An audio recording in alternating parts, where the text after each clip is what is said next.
Como avisamos en la anterior parte, íbamos a dividir este iceberg. Ahora, con una idea de la densidad de este trabajo, hice una división y me di cuenta que bastaba con 3 partes. Eso sí, esta va a ser la más fuerte de trabajar porque abarcaré los niveles con más temas, que son del 5 al 10. Así que agradecería desde ya muchísimo su like y el apoyo que nos dan compartiéndonos. Aprovecho en agradecer a nuestros donadores, quienes nos ayudan mucho a seguir con este canal. En especial, un gran abrazo para Yanela, quien fue nuestra mayor donadora en estos días.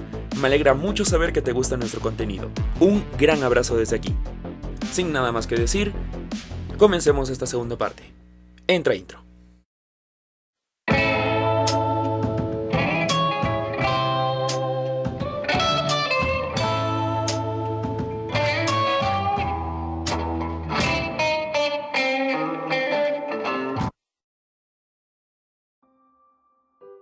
Investigaciones en el lago Titicaca dieron con restos de civilización antigua que habitó la zona, como los Chiripa, los Pucará y los Tiahuanaco.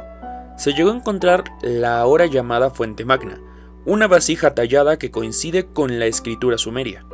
Esto probaría la conexión de culturas que se habría dado durante la época preinca y posiblemente imperial. Técnicamente fue descubierta en Bolivia y de hecho está en un museo de La Paz, pero compartimos el Titicaca y gran parte de la historia preinca. La vasija tiene escritura cuneiforme sumeria, proto-sumeria e incluso lengua semita mesopotámica, y parece haber sido utilizada para rituales religiosos. Se afirma que en las islas del Callao habría un tesoro escondido de la época incaica o pirata. La versión incaica dicta el origen de la mayoría de leyendas de tesoros escondidos por los incas. A la hora de dar el rescate de Atahualpa, se enteraron que había muerto antes de dar la suma y lo ocultaron para que no llegue a los españoles. La versión pirata dicta que los españoles fueron saqueados por ingleses, piratas o corsarios, que a la hora de mover el oro dejaron una suma oculta. Las leyendas de tesoros tienen esos dos orígenes casi siempre, aunque es más divertido pensar en la opción que combina peruanos con piratas.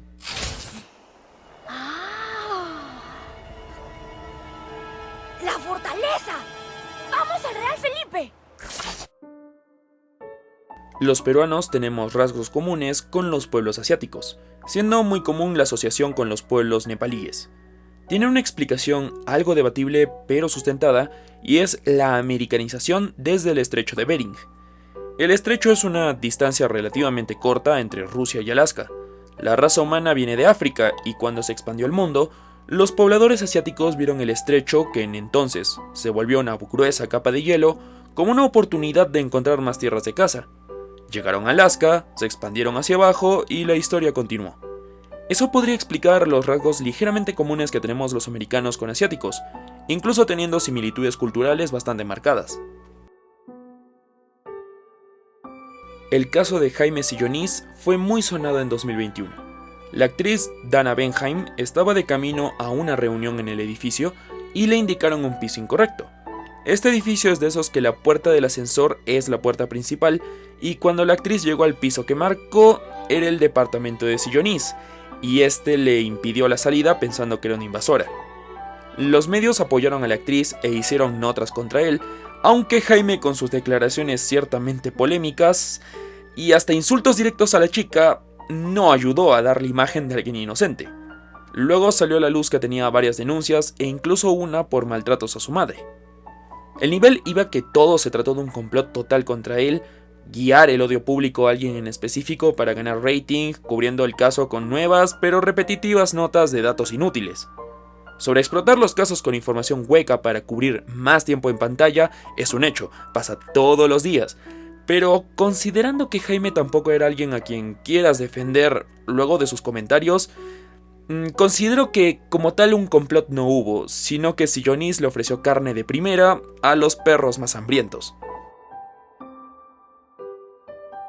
Pedro Pablo Nakada Ludeña fue un reconocido asesino en serie durante la época de 2005. Tuvo numerosas víctimas, un total de 25 aproximadamente, aunque sería condenado bajo cargos de 17 de ellos a 35 años de prisión. Lo interesante sobre él, más allá de la cantidad de víctimas, es que cuando fue detenido y bajo sus declaraciones, él entendía lo que hacía como una limpieza. Él mismo se denominó como un enviado de Dios que debía limpiar la escoria del país, y dijo que ni bien tuviera la oportunidad y volviera a ser libre, continuaría con su tarea. Byron, su hermano menor, corrió una suerte similar con su cordura y esparció una limpieza similar a la descrita por su hermano en Japón, lo cual haría que se liguen ambos casos y se les tomara como el mismo sujeto en algunos medios. Sin embargo, eran personas completamente distintas. El apóstol de la muerte estaba encerrado en Perú, mientras que su hermano esparcía el terror por Japón hasta que fue detenido. Durante el año 2000, el 2 de junio se dio un derrame de mercurio metálico que afectaría a la comunidad de Choropampa en Cajamarca. Un camión de carga habría derramado 151 kilogramos del material en medio del camino que desembocaba en el lugar, esparciéndose por todo lado. Los que lo encontraron en la calle en su mayoría lo tocaron sin saber qué era. Incluso algunos lo vieron valioso y lo recogían para venderlo, pero ambos corrieron la misma suerte. Este material es bastante tóxico, y la cosa no quedaría ahí, pues entraría en las casas, luego en el drenaje, y comenzaría a estar entre la tierra y empezar a ser aspirado por las personas. Hasta ahora sigue siendo un caso muy poco conocido, pero que acabaría para siempre con el futuro próspero de toda una comunidad. Este caso se une a otro punto que descarté porque precisamente advertía que nunca se tomen objetos plateados en los cerros, cuestión venida de que de hecho este derrame de mercurio no fue el único que se dio en zonas de la sierra, y posiblemente no será el último. La película Cementerio General está basada en una historia de una sesión de Ouija que despertó espíritus del Cementerio General de Iquitos en el 2003. Se trató de una historia tan conocida y tan cubierta que 10 años después, Dorian Fernández Moris haría esa película. A pesar de lo que estamos acostumbrados en una gran parte de las películas de terror, en realidad esta sí es basada en una historia real. Con gente mucho más guapa en pantalla, eso sí, pero la cuestión importante es de que la historia de la Ouija sí que se dio. Muy aparte es el tema de las posesiones y avistamientos sobrenaturales en la zona, pero el tema de que se dio una Ouija en ese cementerio y que la gente salió bastante espantada del lugar es una completa realidad. Esto se trataría de una falla debajo de la zona de Chilca, zona que durante 2010 y durante mucho tiempo se dieron sismos y temblores. Incluso también hace poco, en 2021, se dio una lectura de un sismo de magnitud moderada en la localidad, leyendo que se dio a 44 kilómetros de profundidad. En sí, el Perú tiene muchas zonas de alta actividad sísmica, como literalmente todo Arequipa, donde ya nacen sabiendo evacuar, pero supongo que es una sorpresa para ciudades como Lima el tener un perpetuo peligro abajo suyo. O, bueno, no lo sé, yo aquí en Arequipa estoy acostumbrado. Más que una teoría, se trata de un hecho, y actualmente una lucha que se tiene en la zona comercial de Gamarra. Las mafias locales no solo venden protección y cobran cupos para no atacar a los puestos, sino que también son dueños legales de establecimientos que alquilan bajo amenaza. Se realiza cobro de cupos y amenazas constantes que obligan a más de uno a cerrar su local para salvar la vida. También, desde el lado más oscuro, venden sus servicios para eliminar o amedrentar competencia de los propios comerciantes. Y sí, antes que lo pongan en los comentarios, no todas las cosas ocurren en Lima. Esto de hecho ocurre a lo largo de todo el Perú. Es mucho más preocupante en esta zona porque es constantemente televisada, pero la realidad de las mafias entre los comerciantes es una realidad de todo el Perú. Existe un video donde precisamente Alan toma el tema del corona y nos habla de avances médicos que habrían logrado neutralizar el virus como tal. Esto lo tomaron como una gran sorpresa e incluso como si Alan ya sabría lo que vendría en 2019, pero lo cierto es que es razonable y de hecho el corona no es nada nuevo porque no es una enfermedad sola, es una especie de virus. El de 2019 no fue el único y de hecho no fue el primero. El SARS de 2003 y el MERS de 2012 existieron mucho antes, así que es natural que Alan, un villano, pero villano inteligente, lo mencionara como un avance destacado porque tenía bastantes juntas que eran médicos. De todos modos, sigue siendo interesante saber que, por lo menos Alan y un grupo de peruanos ya tenían conocimiento sobre este tipo de virus y que iban a ser peligrosos a futuro. Y es aún más irónico teniendo en cuenta nuestro pésimo inicio de gestión durante la época de la pandemia. El Tacnazo se trató del golpe militar de Morales Bermúdez al gobierno de Velasco Alvarado.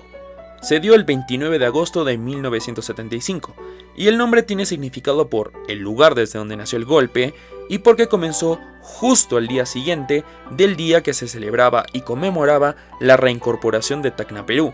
Morales Bermúdez tomó el poder y aquí se engancha con el Plan Cóndor. Era la Guerra Fría y Estados Unidos veía en Sudamérica un peligro igual a Cuba. Si las cosas se salían de control, estarían rodeados de enemigos. Así que financiaron golpes de Estado con el fin de obtener aliados en el poder que se encargaran de los comunistas, sea por el medio que sea. Morales Bermúdez precisamente fue de los implicados en el Plan Cóndor, explicando la victoria tan abrumadora del Tacnazo y su toma de poder hasta el fin de su dictadura en 1980. Eloy Cacya es un senderista y rescatista arequipeño reconocido por haber encontrado cuerpos que se pensaron jamás volverían a aparecer. Parece un título algo oscuro, pero la verdad es que la tranquilidad que ha dado a muchas familias es algo a destacar.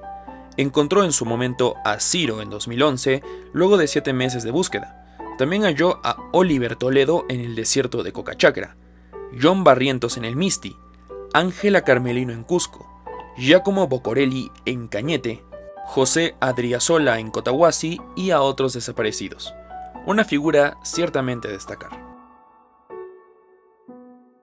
Podríamos considerarla una doble teoría. La primera viene de que en diversas partes de nuestro poder político, se tienen orígenes y creencias judías, cosa que se acompaña de la vieja idea que todo lo relacionado con dicha religión tiene puestos de poder y objetivos similares al bigotón de Austria, pero al revés.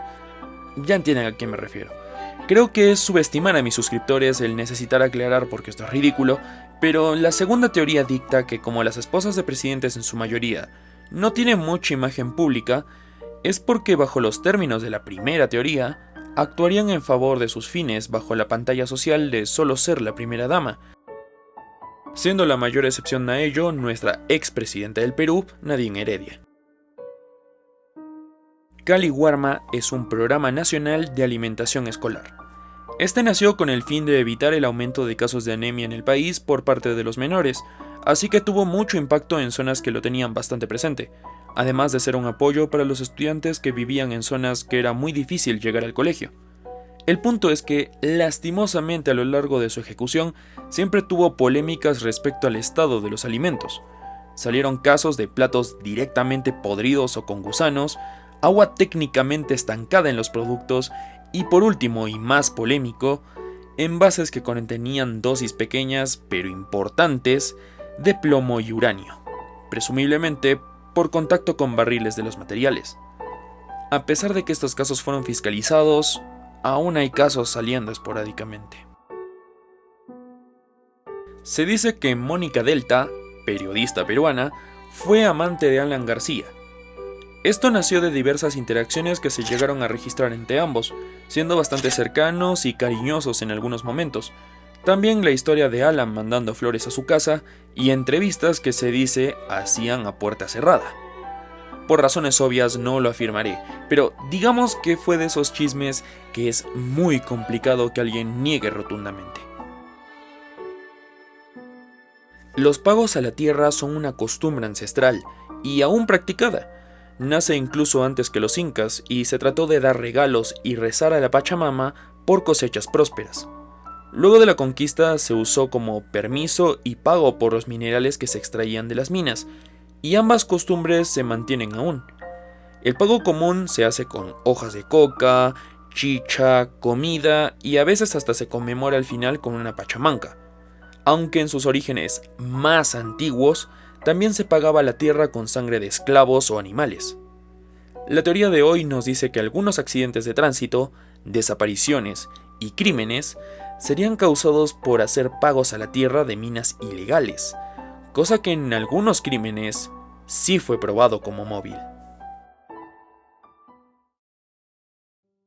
Antares de la Luz era el líder de una secta chilena. En resumen, la secta de Coyihuay se basaba en la creencia de que su fundador, Ramón Castillo Gaete, se trataba de la reencarnación de Dios. Su organización y rituales eran ciertamente peculiares, sobre todo para con los hijos de Antares, los cuales tenía con las mujeres de la secta, que por cierto, se hizo llamar a sí mismo Antares de la Luz por la estrella más brillante de Escorpio. Pero este caso ya se está volviendo un iceberg de Chile. La cuestión es que su vida acabaría en Cusco, en la calle Safi, y precisamente en una casa que se consideraba embrujada. Anteriormente la casa era conocida por pequeñas historias de terror, digamos comunes, y los dueños buscaban quitarle esa mala fama, pero luego que Castillo, líder de una secta con cargos muy graves a sus espaldas, tuviera su fin ahí, los intentos quedaron en nada. Esa casa quedaría inmortalizada para siempre, no habría manera de limpiar su nombre. Imagina solo el título, La última morada de Antares. Ya fue, es demasiado comercial, es demasiado bueno, jamás se librarán de eso. En numerosos casos, el filtrado de información de chats y teléfonos hizo públicos videos íntimos de diversas actrices del Perú. Desde siempre se tuvo una obsesión algo extraña también por destacar escenas subidas de tono en películas. Y no me refiero solo a las películas las de portada blanca, sino también las de películas digamos más públicas. El más conocido y famoso es el caso de Melania Urbina con La Chica Dinamita en la azotea de Django la otra cara. Pero, yendo al punto, los videos de Milet que salieron en 2015 y más figuras públicas son casos a destacar, pero también en su mayoría son simples escándalos más subidos de lo normal por el mero morbo. En Pucallpa, zona de Ucayali en nuestra selva, se avistaron y afirmaron sucesos de origen extraterrestre, como podrían ser visiones de orbes o luces en los cielos. Pero a esto se sumó un caso conocido donde se afirmó de un ataque alienígena.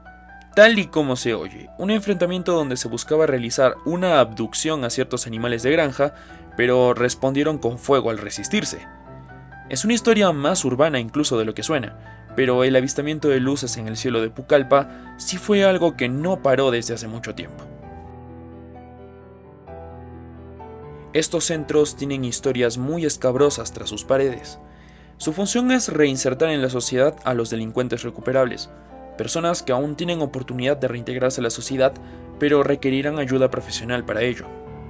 La cuestión es que los medios para esto a algunos no les parece suficiente, pues nuestra reincidencia es alta incluso con estos criminales, haciendo pensar que se llegaron a emplear métodos de tortura con el fin de dar una terapia lo suficientemente efectiva, pero completamente violenta, o como víctimas del personal de los centros que ejercen violencia contra ellos por un sentido retorcido de venganza.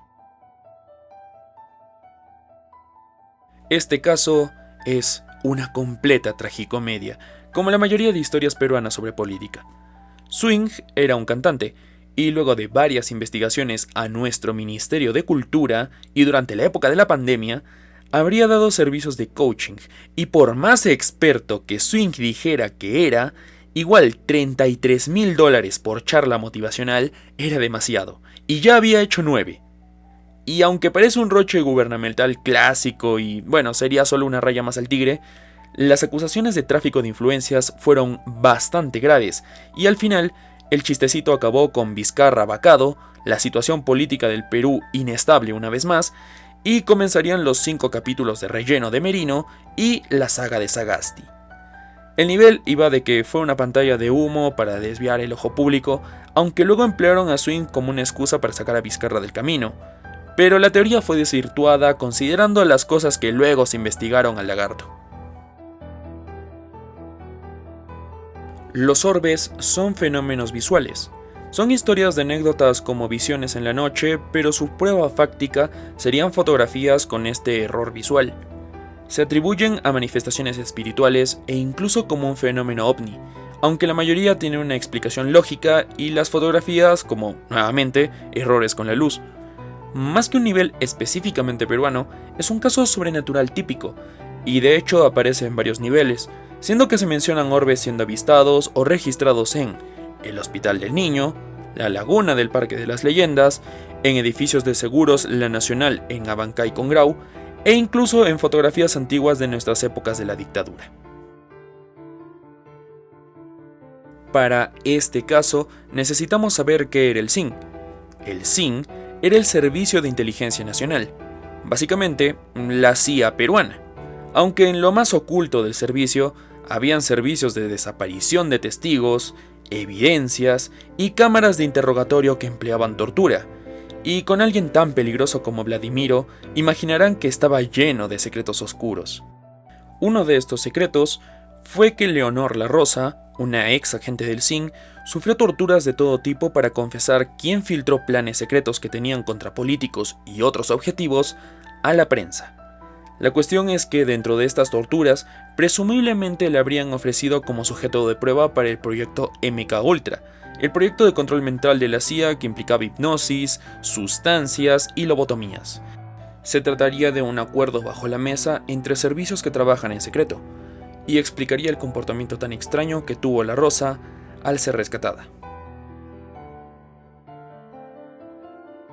Esta noticia se reveló a Sixto Paz Wells, un conocido autor relacionado al fenómeno ovni e interesado en el contacto extraterrestre, y pasaría a ser noticia conocida por medio de la agencia de noticias EFE.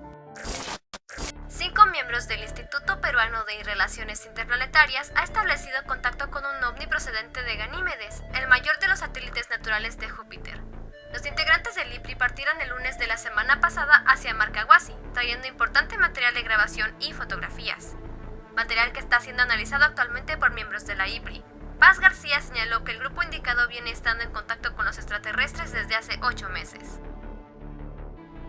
El mensaje vendría también con el anuncio de un avistamiento, el cual no solo presenciaría Wells, sino también un periodista español que habría observado a 2 objetos en el cielo como había sido avisado. Los nahuales son brujos con la capacidad de cambiar su forma humana a animal. A modo de referencia, quizás los animagos de Harry Potter te sean muy similares. El punto es que se habla de sectas con los ritos de transmutación nahual en Arequipa, lo cual viene de diversos avistamientos de criaturas especialmente grandes en las chacras. Y aunque la mayoría se puede explicar con perros callejeros, la influencia entre culturas mesoamericanas y los incas sí que es un hecho, y compartimos ritos de hecho bastante similares. El túnel del tiempo de Camaná es conocido por sus misteriosos efectos. Su verdadero nombre es Túnel del Águila Real, y el nombre de túnel del tiempo viene que, según la leyenda, al pasar a través de él, el tiempo sufre ligeras pero importantes modificaciones, siendo lo más notorio el hecho de que relojes tengan un retraso de 2 y hasta 3 minutos al pasar por él, e incluso las personas sientan una energía de haber descansado por varias horas con solo haber pasado caminando a través suyo. Albert Einstein, el físico más importante del siglo XX, coincidió en varias ocasiones y mantuvo cierta relación con Víctor Raúl Haya de la Torre, fundador y líder emblemático del APRA. Esto se debió a que se trataba de una persona ciertamente ilustrada y tenía estudios en derecho, evidentemente en política, antropología, economía y cierto interés en ramas de la ciencia. La cuestión es que era un intelectual, y en diversas ocasiones coincidió con Albert, como en el Congreso Mundial Antiimperialista de 1927. Luego de conversar e intercambiar ideas, comenzaron un escrito juntos acerca de Romain Rolland, músico y escritor francés. Luego, en diversas ocasiones, Einstein se pronunciaría a favor del asilo de Víctor Raúl en la embajada colombiana y en proteger su vida de los detractores políticos. Y finalmente, en 1948, se verían por última vez, tomando una fotografía juntos y conversando de la teoría espacio-temporal y la relatividad de Albert. Al final, con Haya de la Torre dándole anotaciones suyas respecto al espacio-tiempo histórico. Al final, buenos amigos que compartieron un destino no muy glorioso a pesar de sus respetables figuras. Albert, siendo un pacifista, terminó siendo el padre de la bomba atómica, y Víctor Raúl Haya de la Torre no pudo completar su plan con el APRA, y este llegaría a nosotros como el primer gobierno de Alan, condenando su legado político para siempre. Se dice que el Perú posiblemente sufre crisis y problemas graves cada 20 años, sean desastres naturales, políticos, económicos o sociales. De este caso no tengo uno, tengo 2 videos y afirmo que más bien estamos en crisis por problema nuestro. de personas que en elecciones eligen en base a criterios que nada tienen que ver con alguien que haga bien su trabajo como gobernador, una sociedad que daña a otros para beneficio propio o simplemente por ánimos jodendi, y un constante sentimiento de estar en crisis que propicia todo lo anterior. Perú está como está porque arreglarlo cuesta tiempo, esfuerzo y dinero, y al parecer esta silla está maldita o algo y vuelve loco de poder a quien se siente en ella. En fin, no voy a profundizar más en ello. Vivimos en una sociedad y dejémoslo ahí. Caso muy conocido en el Perú, con crímenes y acciones en Estados Unidos durante el 2011. El modus operandi del sujeto era acercarse a la víctima y realizar el corte con un bisturí médico. No tenía sentido como tal, y se trataba de un ensañamiento con mujeres específicamente, porque todas las víctimas lo eran, y de los casos a hombres, bueno, los tomaremos luego. A la hora de capturarlo se confirmaron la mayoría de teorías sobre él, como un ataque enfocado a las mujeres y su ensañamiento específico hacia ellas. Aunque comenzó después lo más grave, pues comenzaron a salir imitadores en el Perú que por buen tiempo incluso se desligaban del original, atacando a hombres en otras zonas.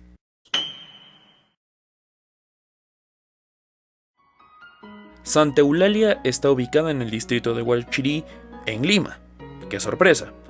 La cuestión es de que en la zona arqueológica del lugar hay casas de piedra presumiblemente de los Acopaya en época pre-inca, con entradas muy pequeñas, con básicamente puertas que miden 50 centímetros, haciendo de este lugar conocido como el pueblo de enanos.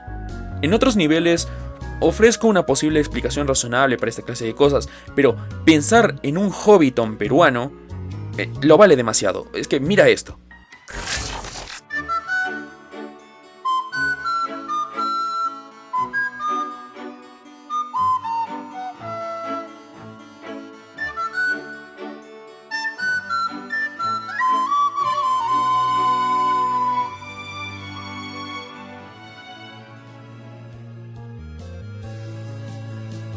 Jayanca está ubicada en Lambayeque y se le considera un pueblo embrujado y lleno de historias fantasmales.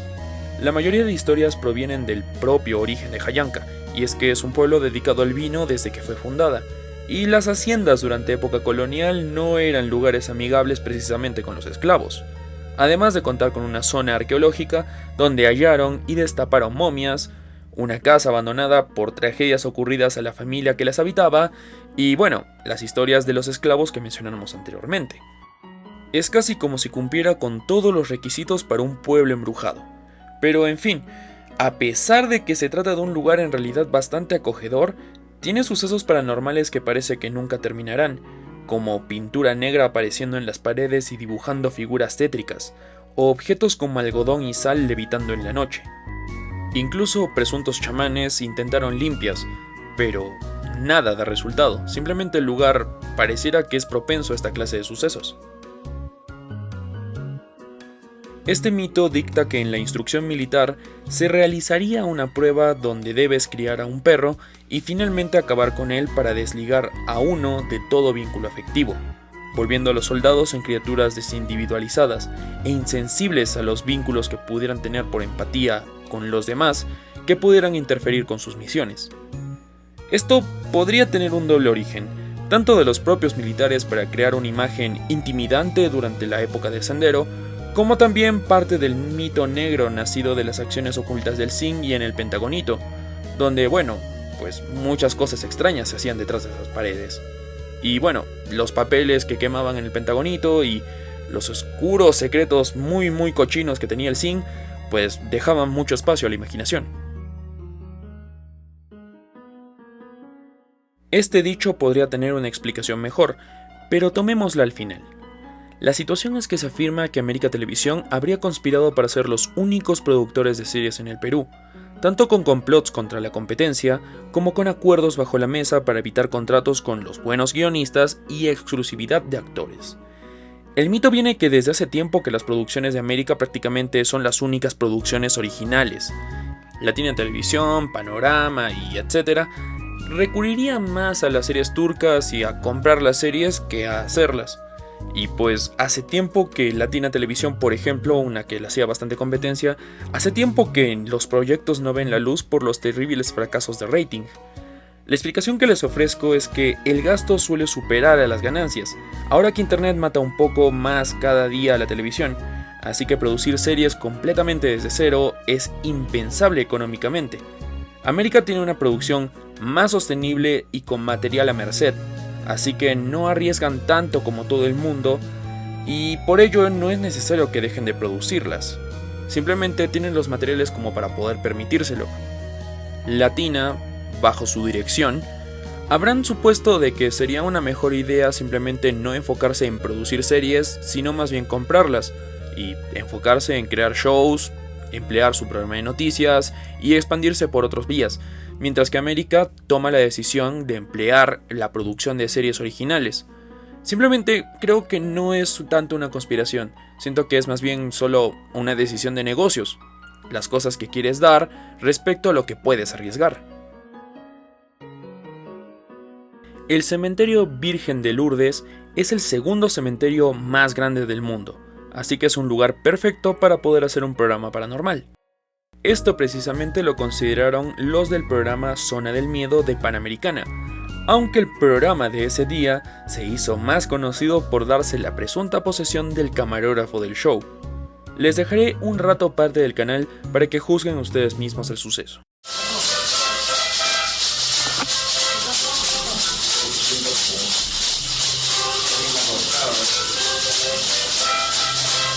Nuestro camarógrafo, Isaac Villa, bajó su equipo de video y entró en trance. Manos hacia abajo y una extraña posición de entumecimiento nos balbucea algunas palabras con la mirada totalmente perdida.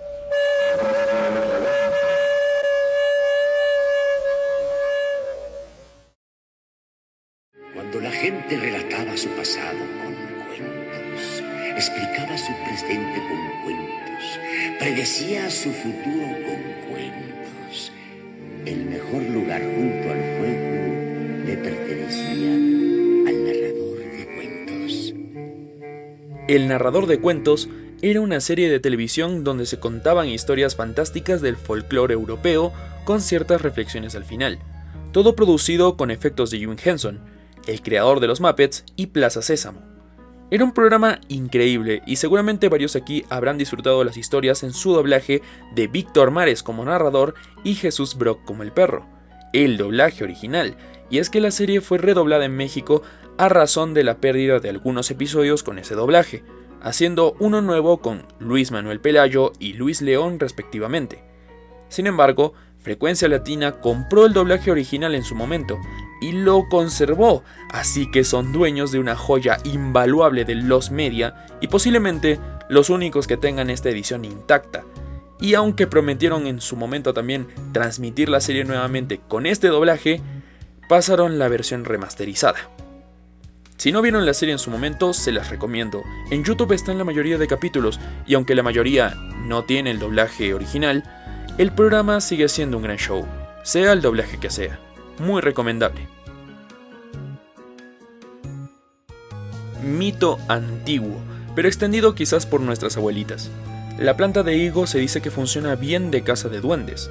Ayudan a nutrir la planta, pero atacan a quienes roban el fruto. Como quedó un poco corto, también cabe agregar que los árboles de molle, que son muy comunes cerca de cementerios, también son parte de mitos. La mayoría son plantados ahí porque se dice que tienen propiedades para limpiar la mente de la pesadez del luto y de los sentimientos pesados que la cercanía a la muerte causa. Se trata de una serie peruana transmitida por América Televisión. Es una serie inspirada en el libro del Apocalipsis, tratando sobre el capitán de policía Falco Fernández, que tiene el poder de ver a través de la mente de los criminales, aunque su lucha luego pasaría del plano terrenal al plano espiritual, teniendo que usar el don para afrontar los días que se vienen, el periodo de tribulación que traerá el apocalipsis del mundo que conocemos. Como ven, la trama es interesante, y de hecho actualmente la serie ya es conocida fuera del Perú, y si recuerdan el punto de la serie apocalíptica que afirmaban transmitían en la madrugada por América Televisión, esta serie es la explicación más probable junto a The Walking Dead. Los ebrios en las calles son figuras lamentables, y aunque una parte de ellos suma al índice de criminalidad del país, la otra son restos de personas que las malas decisiones dejaron en ellos esa vida. Este nivel agrega que estas personas son secuestradas para todo tipo de casos, como podría ser la venta ilegal de órganos, como venta a esclavismo clandestino, o como sujetos que son víctimas de maltratos salvajes por ser personas que nadie buscaría después. Uno de los casos más emblemáticos de nuestro primer iceberg. Yakumama es el espíritu protector del Amazonas, una criatura mítica que de hecho compartimos con más culturas cercanas y relacionadas al río Amazonas. Incluso el nombre, ya que Yakumama significa madre del agua en quechua y es una lengua que compartimos con varios países. Se trataría de una gigantesca anaconda que mide hasta 63 metros según los relatos, nadando en las aguas del Amazonas y devorando a los cazadores, derribando barcas de pesca e hipnotizando con sus ojos a los incautos que entran a lo profundo de la selva. Esta criatura mítica es explicada como real como un posible fósil vivo, una criatura que sobrevivió a la extinción viviendo en las aguas del río y en la selva más profunda. La criatura que se le asimilaría más en este caso se trataría de una titanoboa, que igual que la propia Yakumama es relacionada con las actuales anacondas. Es una historia bastante interesante y una teoría igual, ya que, por ejemplo, el animal más parecido podría ser el celacanto, un pez que es considerado un fósil viviente, y no es poco probable, y de hecho es una historia bastante bonita si consideramos que Yakumama tiene muchos años de historia, y aún así sigue siendo una criatura conocida como la protectora del río Amazonas. Los jesuitas son relacionados bastante con abundante riqueza, principalmente porque muchas familias nobles en la antigüedad eran parte de dicha creencia. Por ello también se les atribuye parte de las leyendas de tesoros ocultos en los cerros del Perú. Estas historias de oro en los cerros se hicieron conocidas por historias de tapados incas, de oro enterrado como tesoros por parte de españoles o piratas, y por supuesto, como una especie de tesoro por los ricos, por miedo a los posibles saqueos. El caso específico del oro jesuita en el Chachani sería por el miedo al arequipazo, y no se trataría de un tesoro tan antiguo, sino que se ocultó precisamente por miedo a que durante esta revolución se dieran posibles saqueos que afectaran a estas familias. Según fuentes chilenas, Pinochet, el dictador militar chileno de 1973 hasta los 90, nació el 25 de noviembre de 1915 en Valparaíso. Sin embargo, fuentes históricas peruanas y varios datos en zona afirmaron que nació en Tarucachi, en Tacna. Desde entonces siempre se dio el mito. Aun cuando se desmiente por fechas, fundaciones, documentos y más fuentes de información que hacen evidente que Pinochet es chileno, es algo que mantienen aún en el dicho popular. Y de todos modos el pensamiento es algo curioso, una figura tan arraigada a la historia chilena siendo peruana. El loco Jeringa, curiosamente, no fue el único. Similar al cortanalgas, cuando el caso se hizo público, salieron varios imitadores que operaban de manera similar.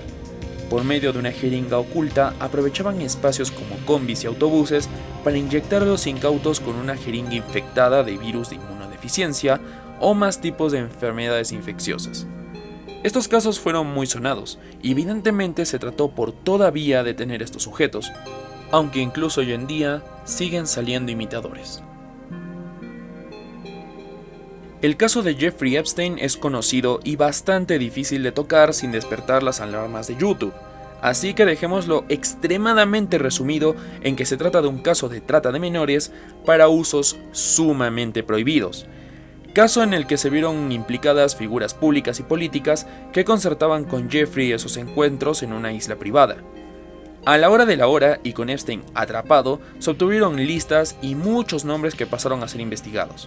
Entre esos nombres figuraba Juan Esteban Ganosa Temple, empresario peruano que se sumó a la lista que otorgó Epstein. El nivel habla de 2 peruanos, pero el segundo en realidad siempre fue una excusa. Se afirmaba que había un segundo peruano en la lista para poder acusar a figuras públicas y de todo tipo de ser parte de la misma lista, pero este segundo peruano en realidad nunca fue confirmado. Pirata Fútbol Club es un equipo de fútbol peruano que en su logo llevaba a Jack Sparrow. Esto no supuso un gran problema al inicio, pero al subir a Primera División, la cosa se hizo más conocida y llegaría a los oídos de Disney. Como imaginarán, Disney se puso como loco y empezaron por todavía a intentar que cambien el logo, cosa que consiguieron antes de ponerse en modo Nintendo, y bueno, al final el logo cambió al de un pirata dibujado. Pero igual fue un caso bastante conocido por ser un roche anecdótico. Las marchas de noviembre fueron las que se dieron en contra del gobierno de Merino. En ella todo tipo de personas se manifestaron pacíficamente o por medio de vandalismo e incluso saqueos. Posterior a todo, encontraron diversas víctimas entre manifestantes y policías, aunque el caso de Inti Bryan fue el que se llevaría todas las pantallas a mayoría del tiempo. Se dice que posiblemente los planes para controlar las manifestaciones eran directamente acciones violentas, aunque de hecho, viendo videos y repeticiones, es evidente que en su mayoría las personas manifestantes causaron gran parte de los problemas que terminaron con las pérdidas más graves. El swarming consiste en cómo la indignación de un suceso se intenta guiar hacia el vandalismo escudado por la masa, creando un enjambre. En otras palabras, hacer un escándalo lo suficientemente grande para causar manifestaciones y que los daños a cosas como locales, monumentos, incluso a personas, no logren ser controladas y generen un caos total. Las marchas son el mejor ejemplo de ello con el odio guiado a Merino. Merino no era alguien querido. De hecho, si no lo odiabas a muerte, simplemente no te importaba. Pero al volverse tan grande el odio y por medio del swarming en redes sociales, se dieron los sucesos de la marcha de noviembre, siendo que el vandalismo de estas fechas fueron cosas a pagar después de todo lo ocurrido. Este nivel hace referencia a la clásica relación que tienen las fuerzas aéreas al control de objetos voladores no identificados. De hecho, el propio término de ovni es un término nacido de las fuerzas aéreas. Para el caso de la FAP, no hay un caso específico, sino que como en la mayoría de casos como este, se le atribuye la posibilidad de ocultar información sobre esto al público y tomar acción de control en los avistamientos. Monique es una ex vedette que entre varias cosas también afirmó haber tenido un romance intenso con Mick Jagger, el líder de los Rolling Stones. Monique lo habría conocido en 1980 en Iquitos, cuando Jagger estaba grabando escenas para la película Fitzcarraldo que contaba con su actuación. El encuentro se dio, y se confirma porque Monique tiene muchas fotos con Mick, pero la otra cuestión, y me refiero a esa cuestión, se mantendría en duda por varios años, aunque luego en el valor de la verdad presuntamente se confirmaría que cosas sí que pasaron en ese hotel donde se hospedaban. Locademia de TV era un programa muy extraño. Básicamente Canal 7 puso un escenario, las cámaras y los conductores Marisol Aguirre y Sergio Galliani tenían libertad total de hacer lo que quisieran. El programa como tal no tenía sentido y de hecho escuchaste bien, Canal 7. Repito, Canal 7, TV Perú, Canal del Estado, es quien llevaba las riendas de esto. La consigna era que hagan lo que les salga mientras no se pasen del presupuesto. Fuera de ello, podían tener total libertad. Leían periódicos y buscaban la noticia más tonta para luego estamparle un huevo porque la noticia era bien huevo. Y el día que les avisaron que cambiarían escenografía, el programa del día anterior trató sobre destruir todo el escenario viejo. Hacían cámaras escondidas, sketches, entrevistas donde el invitado se sentaba en un water y en fin, hacían locuras. Una curiosa producción nacional que hoy en día sería interesante de repetir, pero sin el carisma de Aguirre o Galliani, no sé qué podría salir. El caso de Singeve es conocido dentro de los barrios bajos y sobre todo en el mundo de las quines. Y saben perfectamente a quiénes me refiero con quines. Y saben también que YouTube se pone sensible al respecto, así que iré al grano. Singeve se grababa en la plataforma roja teniendo relaciones con quines de bajo precio en formas muy asquerosas. Esto sumado a que Singeve tenía el virus, y me refiero a ese virus, y que su propio nombre ya te dice todo. Todo era sin protección alguna. Tal y como escuchas, su plan era infectar todo lo que pudiera, así que no tardaría en volverse enemigo público dentro del bajo mundo. La cuestión es que de noche a la mañana, su canal se congeló, y no daba señales de vida en foros ni otros medios, así que es muy probable que finalmente fuera atrapado por otros parroquianos y acabara de la peor manera. También se sospecharía porque en comentarios de la plataforma roja dictaban que efectivamente Singeve cayó, e incluso algunos atribuían la gloria de haberlo atrapado. El final de nuestro villano favorito no fue el más glorioso. Alan sería investigado por sus actos de corrupción, aunque contaba con la lentitud de la justicia peruana para encontrar evidencias y hasta se dio el lujo de decir su última frase épica. 20 millones menos los 8 que le dieron al viceministro, los otros 12 deben ser de Alan García. Demuéstrenlo pues, imbéciles, demuéstrenlo.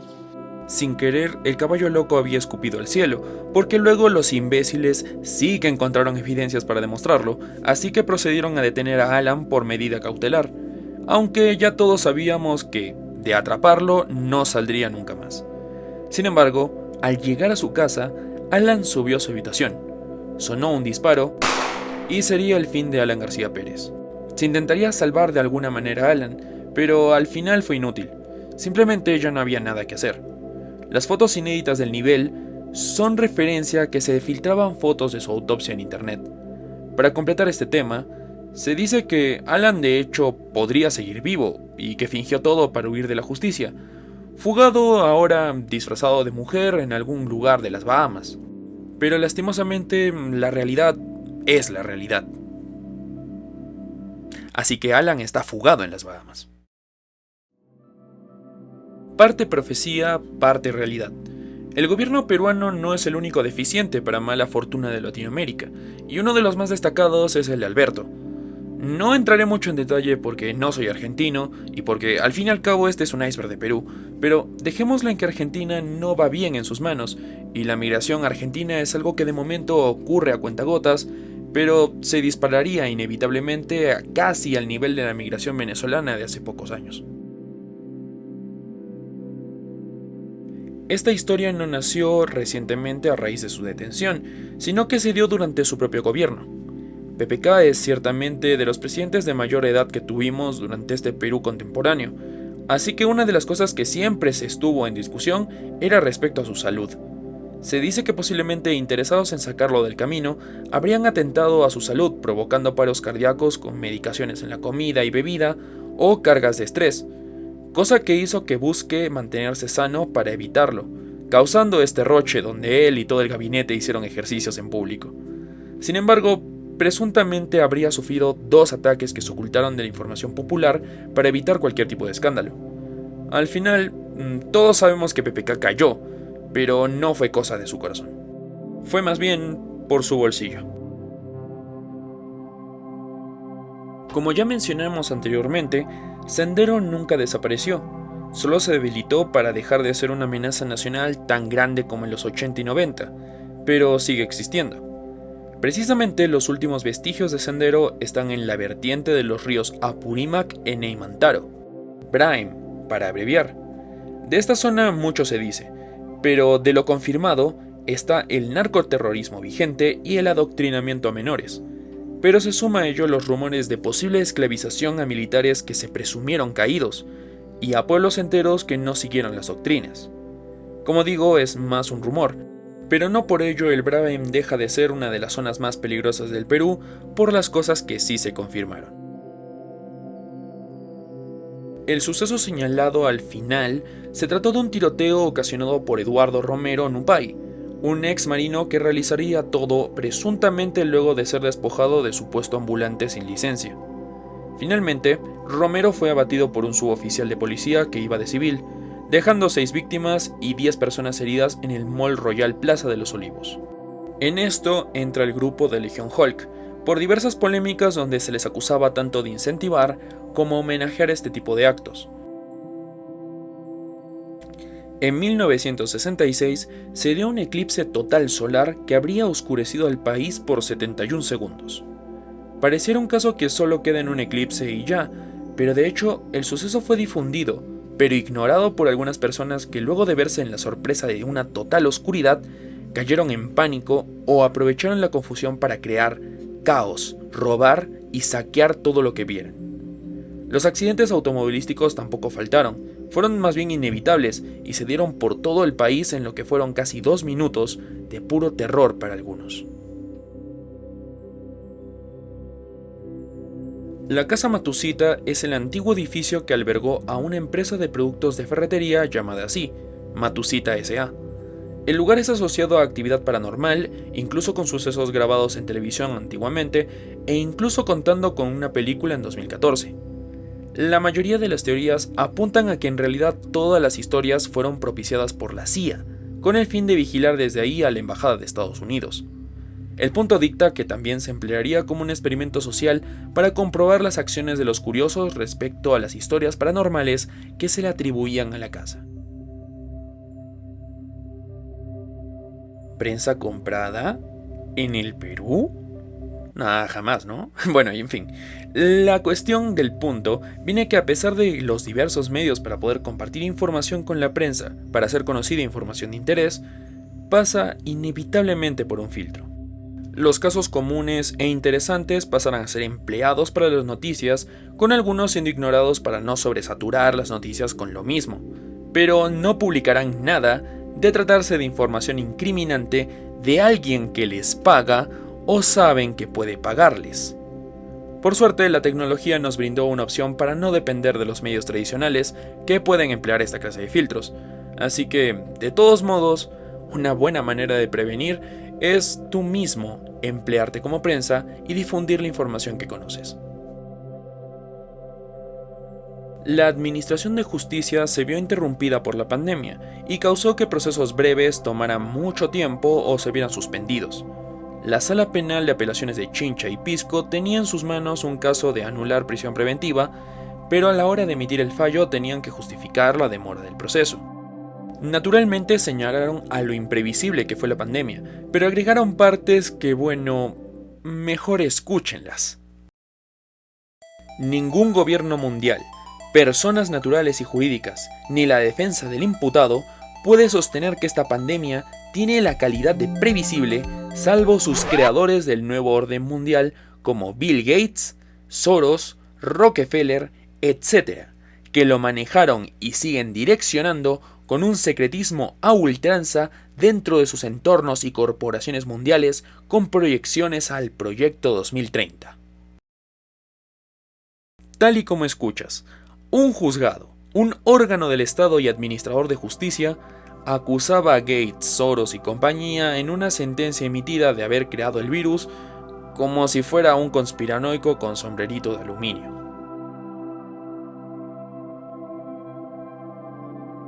Estos populares dulces prácticamente gobernaban la época de los 80 y 90. Básicamente eran como los chisitos dulces y redondos. Igual que los propios chisitos y todo lo que pueda gustarle a un niño en esa época, o era satánico o era venenoso. Y para el caso de los ticotico, se decían que contenían pólvora de casquillos de bala usados. No solo era tonto por lo que la mera pólvora en cantidades pequeñas es más cara que los ingredientes del ticotico, sino porque ni siquiera es adictiva como para poder darle algún sentido oculto al menos al agregarle pólvora. Aunque como digo, no podías disfrutar algo de niño sin que esto tuviera un origen en algún culto o fuera hecho con algún material random. Pasó con los ticotico, pasó con los chisitos y pasará con lo que sea que coman los niños en el futuro y pasará siempre. La historia de Karl Lamp siempre me recordó a Stannis de Canción de Hielo y Fuego. Karl era un inmigrante alemán que llegó a Perú en 1867 y fue declarado como Viracocha, el dios creador del mundo según la mitología inca. Viviendo en el Cusco fue reconocido como tal por los habitantes de Paucartambo y lo adorarían en espera que refunde el Tahuantinsuyo. Los hombres lo veneraban, las mujeres se ofrecían para ser parte de sus esposas y tuvo de Colla, que es la esposa principal, a una panaca, descendiente directa del linaje incaico. Básicamente lo consideraban Viracocha en la tierra, el siguiente inca del imperio por derecho y hasta Incarri, el libertador que fue prometido, la leyenda que libraría el imperio del yugo español. Era como Stannis cuando lo declararon que era el príncipe que fue prometido a Azor Ahai, y muy parecido a él en la serie, su final fue trágico. Nuestro Inca rubio falló patéticamente en su intento de rebelarse a la República, sería desterrado humillantemente, y en un segundo intento de rebelión, Karl falleció en el mar sin dejar pista alguna, presumiblemente por alguna enfermedad venida de tener tantas esposas.